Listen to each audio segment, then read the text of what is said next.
En face de toute la furie de l'oppresseur, de l'agresseur, de l'ennemi, le petit reste, demeure inébranlable dans sa foi en Dieu. Dieu démontre que s'il a laissé l'ennemi se livrer à de tels excès, c'est simplement pour faire la preuve que son reste ne peut pas être détruit. Car le reste prend racine en présence même de Sangérib à la face des Assyriens. Ce qui sera resté, le reste poussera encore des racines par-dessous. Et toute plantation, littéralement, qui n'a pas planté mon Père Céleste sera déracinée. Matthieu 15, 13. Le reste est donc un témoignage à la puissance de Dieu, relatif au petit troupeau que Dieu a choisi. Au chapitre 36 d'Ésaïe, Sanchérib et son envoyé Rashbaké qui jette le gant par ses discours orgueilleux et provoquants, non pas tant à Ézéchias et aux Juifs qu'à leur Dieu, perd la face devant Dieu.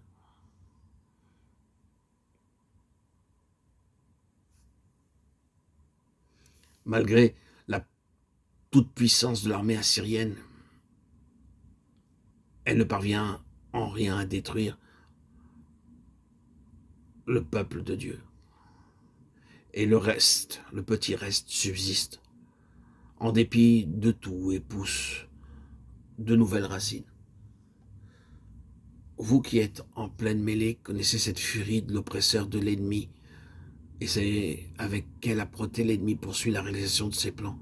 Souvenez-vous que si Dieu semble lui laisser le champ libre, c'est pour atteindre plus sûrement en nous les deux résultats suivants. Il veut premièrement que nous acquérions une connaissance expérimentale de l'infinie grandeur de sa puissance, et qu'elle ne doit pas être l'infini de cette puissance, pour qu'un ange soit tout ce dont il a besoin pour réduire à rien l'immense armée assyrienne. D'une part donc, il veut que nous fassions la découverte de ce qu'il y a d'infini dans sa puissance. D'autre part, il prend occasion des œuvres mêmes de l'ennemi pour enfoncer nos racines encore plus profondément.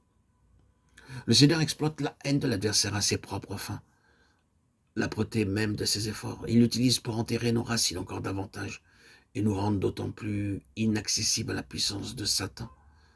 Dans nos épreuves, tous les efforts de Satan se retournent contre lui. Dieu y veille. Des racines par-dessous, du fruit par-dessus.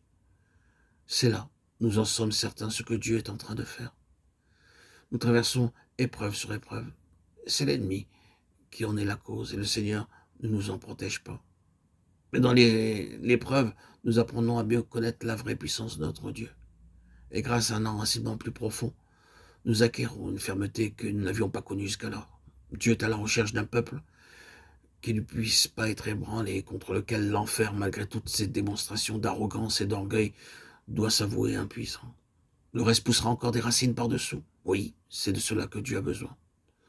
Rappelons enfin, puisque Dieu nous compare ici à des plantes, de quelle nature est la sève dont nous vivons, devenue une même plante avec lui, par une mort qui ressemble à la sienne. Telle est la déclaration de l'apôtre. Car si nous sommes devenus une même plante avec lui par une mort qui ressemble à la sienne, nous le serons aussi par une résurrection semblable.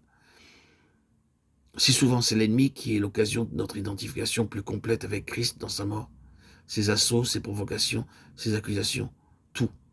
Oh oui, ce n'est pas Dieu qui est la source du mal, mais il le permet.